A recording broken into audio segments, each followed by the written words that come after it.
Ainsi, le rideau se lève à Phoenix, dont les endroits difficiles s'appellent Washington, Jefferson, Jackson, Madison et la difficulté numéro 1, Ayrton. Ayrton Senna parti effectivement en tête, avec Prost, avec Patrese, avec Mansell, un Ayrton qui a passé tout l'hiver piano chaud, à rire au milieu des cariocas au Brésil, à faire de l'avion et à penser à autre chose. Et on ne sait rien de cette nouvelle McLaren et du moteur Honda V12, alors que tout le monde pense que les Ferrari surclasseront tout le monde cette saison. Il n'en est rien ici. Ayrton a pris le commandement et de la course et, on ne le sait pas encore, de la saison. Premier épisode de Je te tiens, tu me tiens par la barbichette, rira bien qui rira le dernier entre Mansell et Patrese. Patrese qui repart. Et puis derrière, on contre-attaque et on attaque. Et on revoit le tout avec la préfiguration de ce qui sera la première moitié de la saison.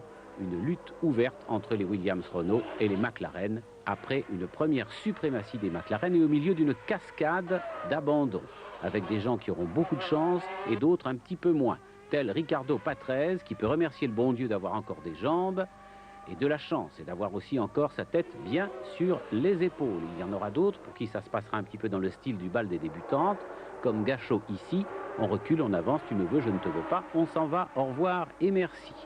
Hakkinen, lui, fait flamber l'anxiété dans les stands, hécatombe dans ce Grand Prix de Phoenix, et puis le coup de 3, le coup classique que réussit sous vos yeux Alain Prost, le troisième larron qui réussit un dépassement difficile. Mais tout cela ne pourra rien contre celui qui, auteur d'un superbe cavalier seul, va l'emporter, Ayrton Senna, devant Alain Prost et Nelson Piquet.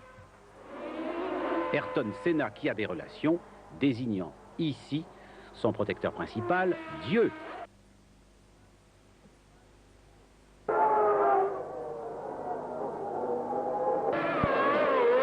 Au Brésil, 15 jours plus tard, Senna est encore sur la première ligne. Il prend le meilleur départ devant Mansell et Patrese. Senna et Mansell vont s'échapper. La Williams et la McLaren vont se livrer à une belle partie d'élastique. Senna va très vite en ligne droite. Mansell reprend contact dans les parties lentes. 35e tour, Patrese place la deuxième Williams juste derrière Mansell. C'est Nelson Piquet qui a fait les frais de l'opération. Les Ferrari sont en petite forme. Prost et Alesi naviguent entre la 5e et la 8e place. C'est terminé pour Comas. Le moteur Lamborghini ne supporte pas les 71 tours. La Ligier vient d'abandonner. 57e tour, Mansell a comblé la moitié de son retard sur Senna, mais il en fait trop. Pirouette de Mansell, sa boîte de vitesse est bloquée. Le Britannique rentre au stand sans sa voiture.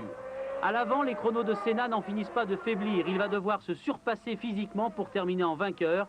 Épuisé, déshydraté, Senna vient de signer l'une de ses plus belles victoires devant Patrese et Berger.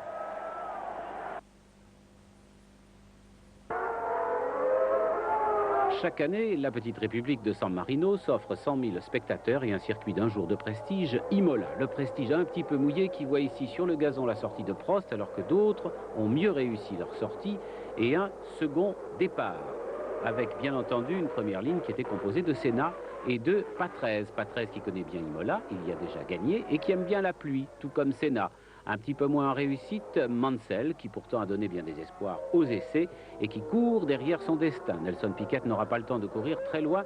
Pour lui, la course, c'est 3 petits tours et puis s'en va. Ayrton Senna a pris le commandement. Senna qui s'est illustré tout au début de sa carrière sur les circuits trempés, comme un certain Monaco et un certain Grand Prix du Portugal. Mais Patrese, lui, en veut et en redemande. La piste séchant, cela devient très dangereux car il faut rester à l'intérieur de ce qui est sec, c'est-à-dire sur les bonnes trajectoires. Sinon, 1, 2, 3 petits tours de valse, comme Gachot ou comme De Cesaris, et puis on se retrouve aux pâquerettes.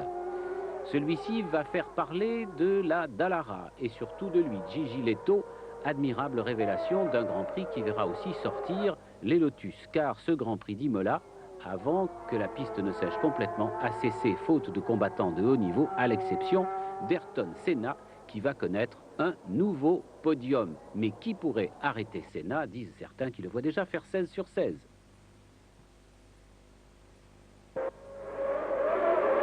À Monaco, Senna est toujours là, mais cette fois c'est Modena qui l'accompagne sur la première ligne.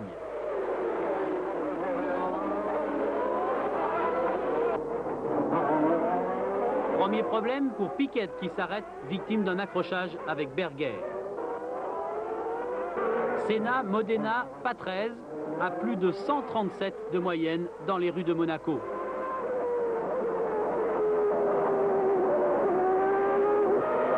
Grosse frayeur pour Ayrton Senna, un commissaire de piste sous le nez de sa McLaren.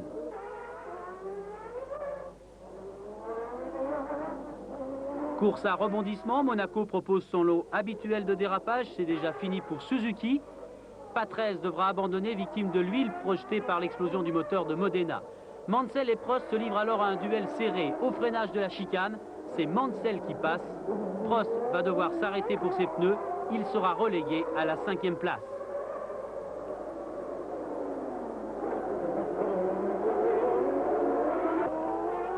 Abandon de Gerhard Berger. En revanche, pas de souci pour l'autre McLaren. Senna empoche à Monaco 10 points de plus, 4 courses, 4 victoires. Ayrton Senna remporte le Grand Prix devant Mansell et Alesi.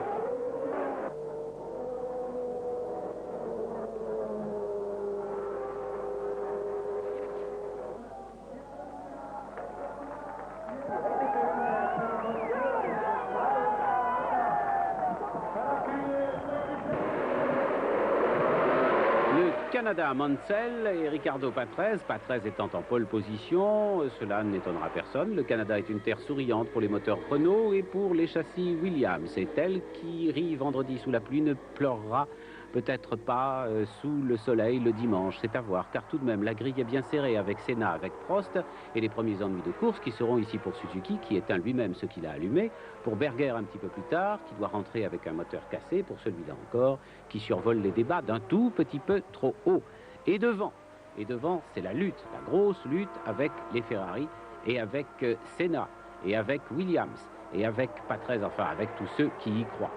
Senna qui connaîtra le premier temps des infortunes alors que l'on court et que l'on s'époumonne derrière d'insaisissables et que la malchance frappe à la porte des plus courageux. Ici Prost qui, sur un problème de boîte de vitesse, doit laisser toute ambition ici, et un petit peu plus tard Jean Alesi qui lève un bras qui n'a rien de victorieux, c'est celui de l'abandon pour dire à ses petits camarades: je tousse, je m'enrhume.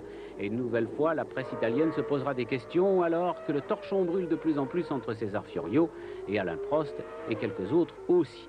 Ricardo Patrese et Mansell avec des bonheurs et des malheurs divers dans la course et un tempérament de feu, chacun le poignard entre les dents, celui-ci rattrapant celui-là, tous deux ayant acquis, on le sait, une assez jolie réputation de grands batailleurs, réputation aussi de quelque chose de joli, de carrément esthétique et de prometteur. À quand la victoire? Un an peut-être encore. La Jordan, bien sûr, de Gachot et de De Cesaris. Mansell, lui, tant pis, au revoir, pour les illusions, c'en est fini. Mansell s'en va, le cœur gros, en se demandant quand la roue tournera dans le sens inverse. Ricardo Patrese devra se contenter d'une 3e place sur un podium complètement inattendu, commandé par Nelson Piquet.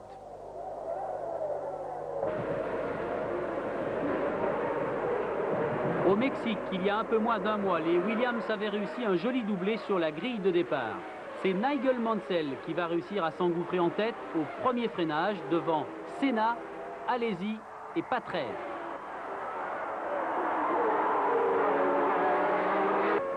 La poisse encore pour Berger, moteur cassé après 5 tours. L'un des grands moments de la saison maintenant. Mansell qui ferme la porte à Patrese.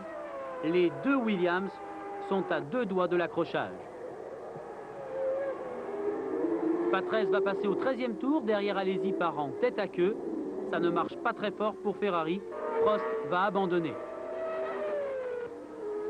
Les sorties de route se multiplient. 12 pilotes seulement finiront le Grand Prix. Attaque de Senna sur Mansell. Belle résistance du Britannique. Nouvel abandon. Cette fois, c'est pour une Benetton, celle de Nelson Piquet.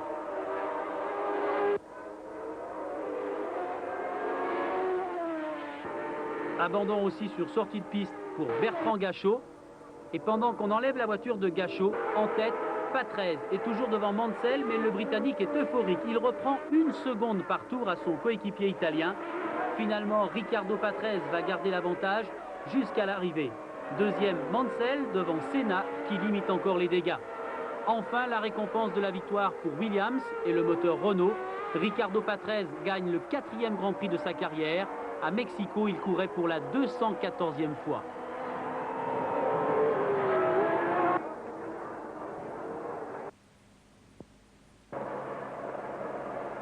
La première fois à Magny-Cours, un succès, une réussite, plus que ça, une fête nationale, 92 000 spectateurs pour retrouver Alain Prost, lui-même retrouvé, revenu véritablement sous le doigt de Dieu comme Ayrton Senna avec une 643 Ferrari dont on dit le plus grand bien. La fête ne sera pas pour tout le monde bien sûr, mais elle sera en tout cas pour Prost et Mansell d'une manière extraordinaire. C'est beau comme un scénario bien écrit. Prost emballe les gens qui se lèvent, qui se dressent sur leurs gradins, applaudissent à tout rompre. Ça fait comme une grande clameur, ça rappelle les temps historiques du Nürburgring et d'autres grands prix. C'est vraiment la fête de l'automobile.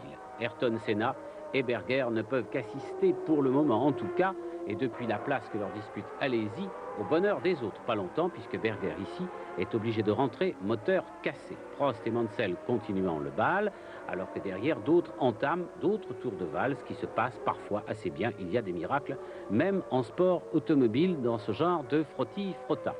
Prost, Mansell, Mansell, Prost, et puis le serpent qui se mord la queue, c'est-à-dire le premier de la course, en rouge ici, Prost, qui rejoint la queue du serpent. Il faut passer, c'est pas facile, un petit écart. Mansell en profite, lui, pour se rapprocher, car ici, l'Anglais, sous son casque très britannique, ne quitte pas sa proie du regard. Mansell veut cette victoire, et ça se jouera en partie dans les stands.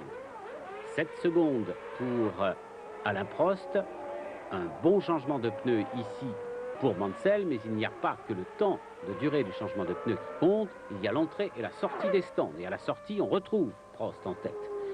Et puis Mansell ne renoncera pas et se dira qu'après tout, tout est encore possible, la preuve. On cherche sa ligne et on déborde de l'intérieur, comme au cinéma, et c'est propre et c'est sportif. Prost a laissé la porte bien ouverte et Frank Williams a les yeux, lui, bien ouverts sur son moniteur en se demandant si ça va enfin rigoler pour Nigel Legrand, son préféré, son chouchou. Eh bien oui, Nigel Mansell ici va couper la ligne d'arrivée sous un drapeau à damier. Ça fera 17 grands prix devant Alain Prost, qui se promet un avenir beaucoup plus souriant sans doute, et pourquoi pas dans quelques heures. François Mitterrand écoutera dans son fief pourtant le God Save the Queen et verra les larmes de Mansell.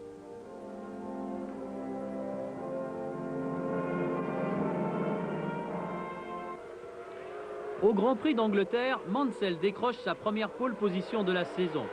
Mansell patine au démarrage, Senna passe en tête au premier virage. Un premier virage fatal à Patrese, Ricardo Patrese s'accroche avec Berger, la Williams Renault ne supporte pas son passage sur les vibreurs, Alesi s'en sort d'extrême justesse. Porté par la foule, Mansell va reprendre sa place en tête dès le premier tour, il repasse Senna.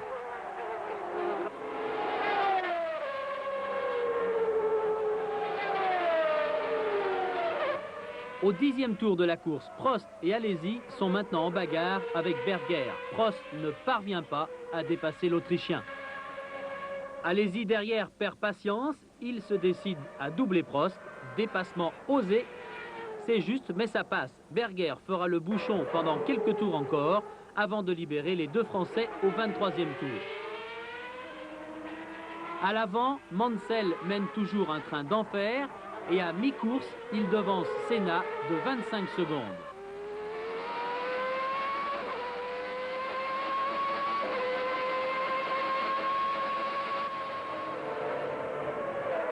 Prost et Alesi sont toujours ensemble, mais attention, il y a de l'huile sur la piste, tête à queue d'Alain Prost. Prost repart, sans conséquence, ce tête à queue, 10 secondes de perdu tout de même. Plus grave pour Alesi qui s'accroche ici avec Suzuki. L'avant de la Ferrari a perdu sa moustache. Abandon pour Jean Alesi. Arrêt au stand pour le leader Nigel Mansell.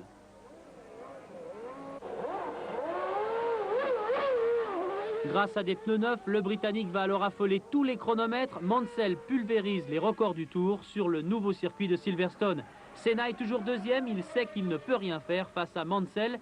L'écart ne bouge pas. Grosse frayeur pour De Cesaris. Sa Jordan tape le mur avant de revenir sur la piste. À gauche, dans l'écran, Nakajima est debout sur les freins. Prost doit faire lui aussi un écart pour éviter la collision. Il reste alors un tour à parcourir. Dernier regard inquiet de Frank Williams et victoire de Mansell devant Berger et Prost. Et puis dernier rebondissement, Ayrton Senna avait dû laisser sa voiture sur la piste ce jour-là. Dans le dernier tour, le Brésilien était tombé en panne d'essence. Senna était rentré en stop, assis sur la Williams Renault de Mansell.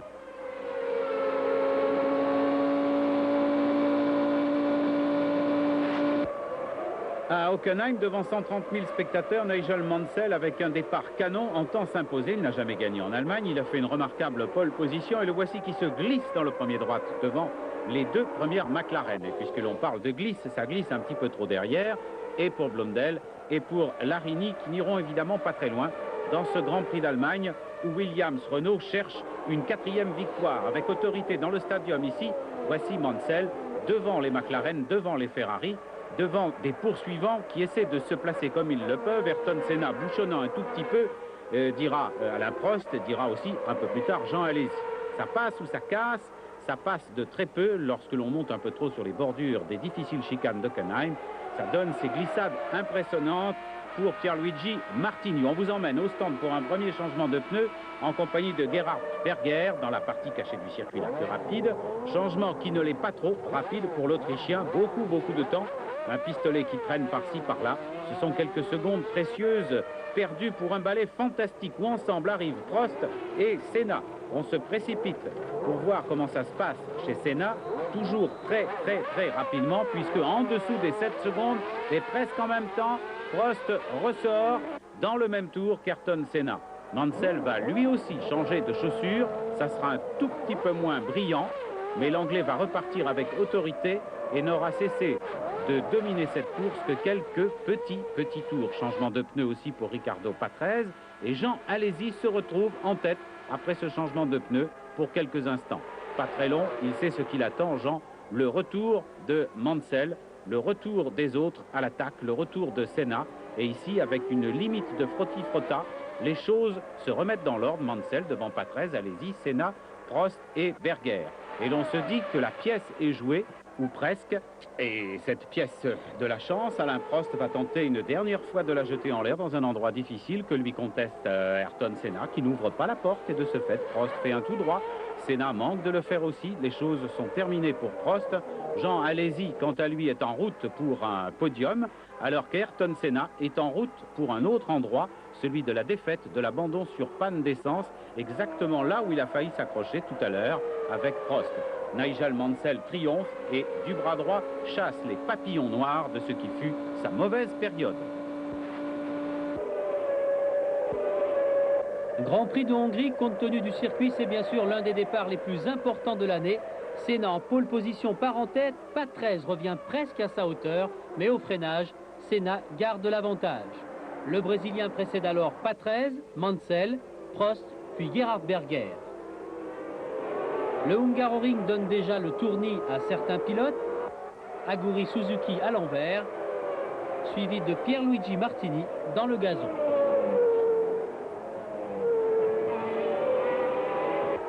« 25e tour de course, Alain Prost signe le meilleur tour, mais l'euphorie ne va pas durer très longtemps. 3 tours plus tard, Prost va abandonner, victime de son moteur. Senna est toujours en tête, Patrese n'a pas réussi à le passer et en plus maintenant l'Italien a des problèmes de frein. Il fait signe à Mansell de prendre sa place dans le dos d'Ayrton Senna. Mansell et sa Williams vont alors harceler la McLaren. Mansell veut à tout prix doubler Senna, mais les virages en Hongrie sont trop nombreux. Senna tient bon. Ayrton Senna va garder la tête du premier au 77e tour du Grand Prix de Hongrie. Senna l'emporte finalement devant Mansell et Riccardo Patrese. 31e victoire de Senna en Hongrie est sûrement l'une des douches les plus mémorables pour Ron Dennis, le patron de l'écurie McLaren.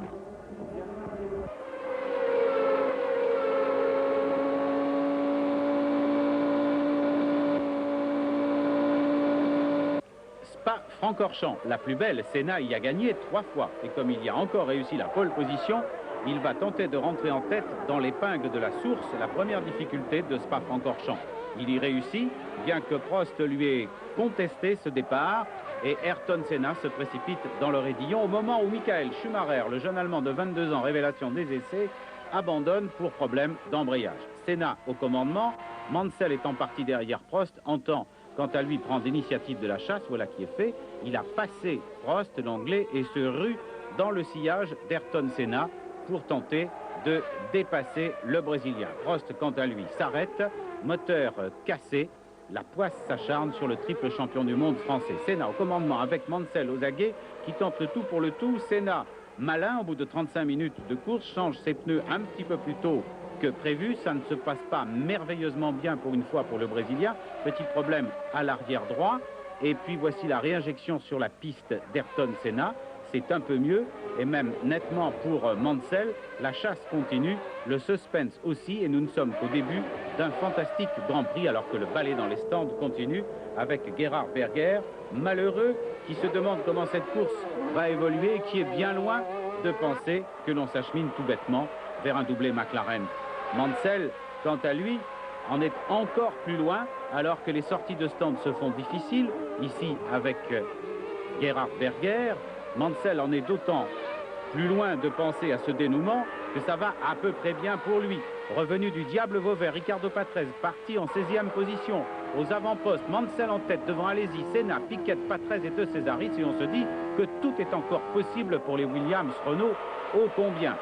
C'est compté sans la fougue de Jean Alesi qui va non seulement déborder tout le monde mais attaquer ici, corde gauche, Mansell, et se glisser avec un culot monstre dans la chicane et prendre le commandement de la course et faire croire à tout le monde que le premier succès en Formule 1 de Jean Alesi est possible. Quelle autorité!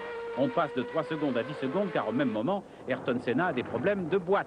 Et Nigel Mansell explose, lui, son moteur, et l'on se dit que Jean Alesi peut aller en effet vers ce premier succès. On y croit jusqu'au moment où, soupape cassée, moteur rendant l'âme, le pauvre Jean Alesi, triste, amer et même plus que cela, regagne lui aussi son box. Ce n'est pas le retour canon de Riccardo Patrese, double anti Nelson Piquet, qui changera grand-chose, car Riccardo Patrese va connaître lui aussi des problèmes de boîte de vitesse, et rien ne pourra empêcher, surtout pas l'explosion du moteur de la Jordan d'Andrea de Cesaris en 2e position, rien ne pourra empêcher un fantastique doublé McLaren d'Ayrton Senna et de Gerhard Berger. C'est le triomphe de longues journées de travail dans l'écurie de Ron Dennis. À Monza, Senna est encore là. 59e pole position pour le Brésilien qui s'offre en plus un départ impeccable devant Mansell, Berger, Patrese, Prost et Alesi. Jean Alesi qui va passer à l'attaque dès les premiers tours. Une attaque trop poussée sur Patrese. Alesi s'en va dans le bac à sable. Il devra s'arrêter pour changer de pneu. Il abandonnera plus tard sur une casse moteur. Sortie de route également pour Roberto Moreno. Passage dans le sable aussi pour Gugelmin. Et l'un des panaches les plus spectaculaires de la saison pour Éric Bernard, moteur explosé. 20 tours de course, Mansell, toujours derrière Senna, fait signe à Patrese de passer devant. L'Italien accepte la consigne et quelques minutes plus tard, il va attaquer Ayrton Senna.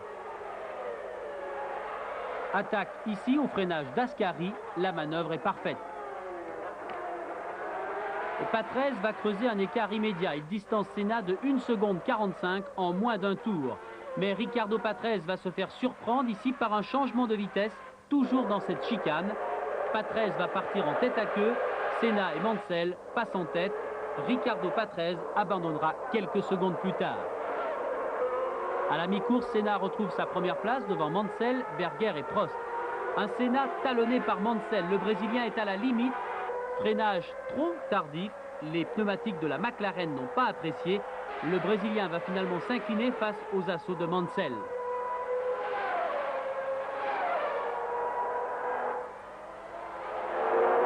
Ayrton Senna a abîmé ses pneumatiques. Il va devoir s'arrêter pour les changer avec un très bon chrono, 5 secondes 93. Senna repart en 5e position avec des pneus neufs. Il remonte sans problème Schumacher, Berger et Alain Prost. En revanche, face à Nigel Mansell, il n'y a toujours rien à faire. Le Britannique impérial va s'imposer avec 17 secondes d'avance sur Senna et Alain Prost. À 4 Grands Prix de la fin, le championnat est relancé. 18 points séparent Senna de Mansell. Tout peut encore arriver.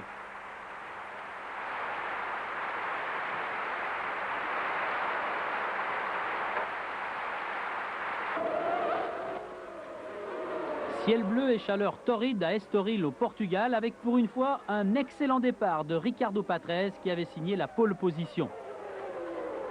Mais un départ qu'il faut revoir au ralenti, départ très mouvementé avec un coup de volant de Mansell qui tasse Ayrton Senna.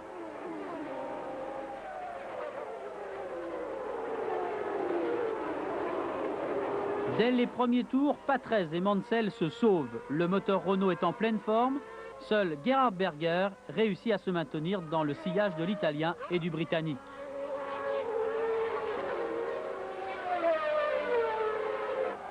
Première difficulté pour Blundell et sa Brabham qui tirent tout droit vers le bac à sable.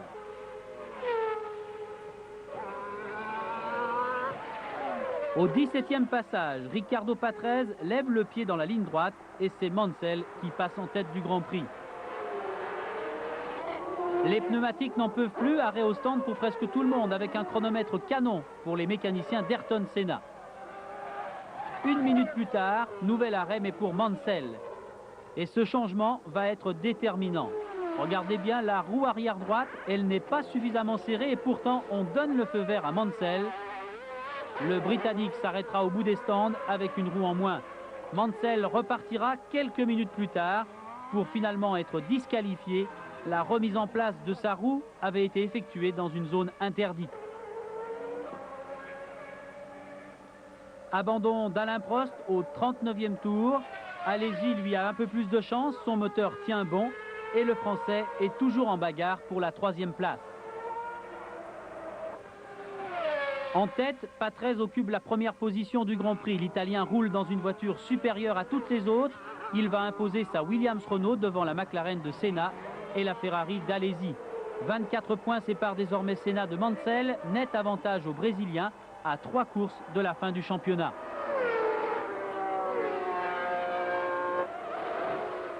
Barcelone, ville olympique, nous offre le plus beau circuit du championnat du monde. Et pour bien faire les choses, Barcelone nous offre le plus beau Grand Prix de l'année.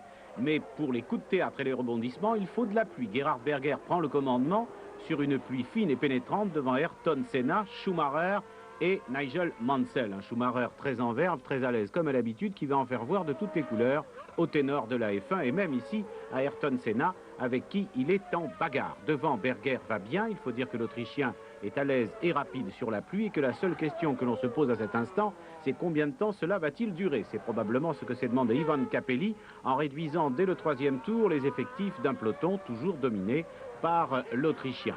Ce sera très rapidement le changement de pneumatique dès que les trajectoires deviendront sèches, dès que l'on pourra se permettre de passer de la piste humide à la piste sèche. Première bataille au 5e tour, Mansell-Senna. On a l'impression que ça dure un siècle et ce sera le moment le plus émouvant, le plus terrible, le plus angoissant de la saison que ce mano à mano entre Nigel Mansell et Ayrton Senna, qui en voudra d'ailleurs aux Britanniques, et il le dira publiquement, d'avoir pris peut-être tous les risques sur ce dépassement qui se fait au millimètre. On croit un instant que les deux monoplaces vont se toucher, il n'en sera rien, puisque Mansell, à ce jeu du gros cœur et du frein-tard, sera le meilleur devant Ayrton Senna. Mais ça n'est pas fini, car selon les caprices du temps, il faudra rechanger de pneumatique. Ils arrivent ensemble dans le stand, et Mansell et Senna chez McLaren, sans confondre vitesse et précipitation. On sera bien, on ne fera pas un temps canon, mais très sûrement meilleur que chez Williams. Ça ne fait rien, soupire Nigel Mansell. Ici, ça n'est pas comme au Portugal. Je repars avec mes 4 roues. Senna, lui, repart au nez et à la barbe de Gerhard Berger. Mais on sait que ça ne va pas très bien sur la voiture du Brésilien qui fait signe à Gerhard Berger de passer devant. On ouvre donc la porte à Berger devant Senna, alors que derrière, la bagarre éclate et que Prost et Alesi viennent se mêler à la remontée des Williams de Mansell et de Ricardo Patrese. Mais sur cette piste redevenue humide, Ayrton Senna démontre qu'il connaît toutes les finesses du billard en passant in extremis entre Schumacher et la voiture de Nigel Mansell. Il va se retrouver à cet instant 7e Ayrton Senna, abandonnant le commandement toujours à Berger, mais un Berger qui va maintenant subir la pression terrible de Mansell. Et l'on sait, parce que l'on s'en rend compte, que Mansell va avoir la peau de Berger. Ce sera ici, une fois de plus, sur une piste mouillée. Regardez comme les deux voitures sont en délicatesse à la limite de l'adhérence. Mansell passe, il s'empare du commandement de ce Grand Prix d'Espagne. Il le gardera jusqu'au bout. Mais Dieu que c'était juste et que l'embarquée de Berger est significative comme celle de Schumacher, définitive dans le bac à sable. Prost qui va finir deuxième sur le podium au terme d'une course magnifique de courage et d'intelligence avec une voiture un peu moins difficile à conduire. Alors que Alesi, ici, qui déborde Ayrton Senna, sera le héros de cette fin de course. Un Alesi qui, normalement, aurait dû être encore plus près de Mansell sur le podium, sans une pénalité de 10 secondes pour retard anticipé, qui en réalité va lui coûter une demi-minute et qui sait peut-être bien davantage au niveau de la place. Patrese, lui, terminera troisième derrière Mansell et Prost. Suzuka au Japon, tout le monde redoutait bien sûr un accrochage dans le fameux premier virage. Eh bien, on a assisté à un des départs les plus limpides de la saison. Berger en tête devant Senna.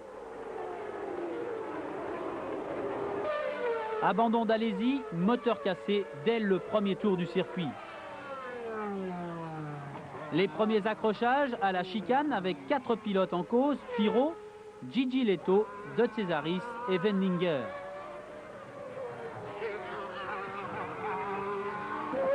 Ayrton Senna à 10 secondes derrière Gerhard Berger. Pour l'instant, le Brésilien contient Nigel Mansell. Mais Mansell commence à se faire beaucoup plus menaçant. Il revient sur Senna. Le Britannique, en délicatesse avec ses freins, va très mal contrôler sa Williams dans une grande courbe. C'est déjà terminé pour Nigel Mansell. Senna ne peut plus être battu dans la course au titre mondial.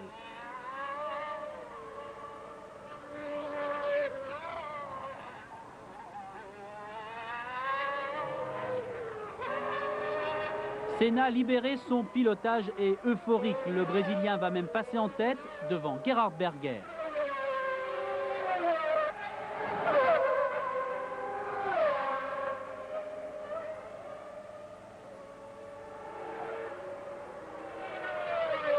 À 3 tours de la fin, chez McLaren, on est maintenant complètement décontracté. Ron Dennis va même demander à Senna s'il veut bien y laisser gagner Berger.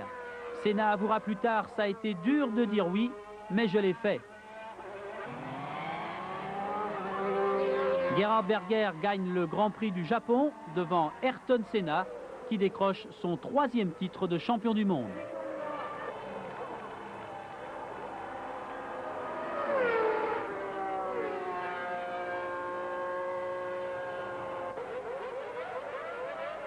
Le métier, la finesse, l'astuce pour ce genre de départ sous des trompes d'eau, c'est de chercher l'endroit où il y a précisément le moins d'eau possible. C'est ce que fait très bien Ayrton Senna, qui peut bénéficier de toute la motricité de sa McLaren Honda à cet instant devant Berger et devant Nigel Mansell, puis ensuite les deux Benetton de Schumacher, de Piquet et Ricardo Patrese et Jean Alesi. Mais véritablement, pour les autres derrière Senna, c'est déjà l'enfer. C'est un mur d'eau de près de 4 mètres de hauteur. À quoi pense-t-il à cet instant, et Mansell et Patrese, à cette Coupe du Monde des constructeurs qu'il voudrait tellement ramener? Mais est-ce possible pour l'écurie Williams-Renault? Devant, loin, numéro de funambule et d'acrobate d'Ayrton Senna, incomparable à ce jeu-là sur cette piste bosselée. Pour les autres, l'horreur est à tout cœur. Un peu plus à tâtons et au feeling qu'autrement. Mansell, brave des braves, rattrape Ayrton Senna et commence à lui mettre la pression sur le dos. Mais jusqu'à quand? La réponse, la voici, du moins la première réponse. Ce premier tourniquet de Nelson Piquet et puis ce gymkhana et de Senna et de Mansell entre des débris, et notamment ceux de la Ferrari de Jean Alesi. Pierluigi Martini, quant à lui, a beaucoup de chance dans ce tour de valse à 3 temps, après avoir heurté par l'avant, s'il vous plaît, le mur. Regardez, renvoyé sur la piste. Et là, véritablement, c'est un coup de poker pour le pilote italien de passer sous le nez de la footwork. Moins de chance pour Mansell dans votre petit rond là-haut, et oui, parti en marche arrière dans le mur assez violemment. Mansell reste dans le cockpit, on accourt, on regarde, car le Britannique ne peut pas quitter sa Williams-Renault. Il souffre horriblement d'une cheville à cet instant. On craint qu'il n'ait une cheville fracturée, Nigel Mansell. Mais déjà, on a compris que ce Grand Prix d'Australie ne peut pas aller au bout, car à l'inverse de 1989, la pluie ne cesse pas, elle redouble. Gerhard Berger en est ici le témoin inconfortable.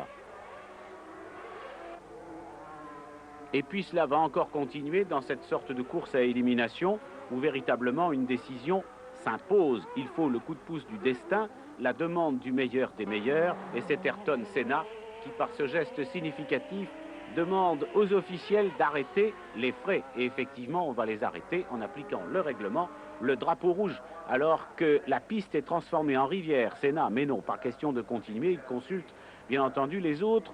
Et ici Morbidelli et ici Ricardo Patrese qui s'en va comme lui d'un pas décidé vers la direction de course. Tout de même, nous ne sommes pas des gladiateurs et nous en resterons donc à cette demi-victoire de Senna devant Mansell, Berger, Piquet, Patrese et Morbidelli.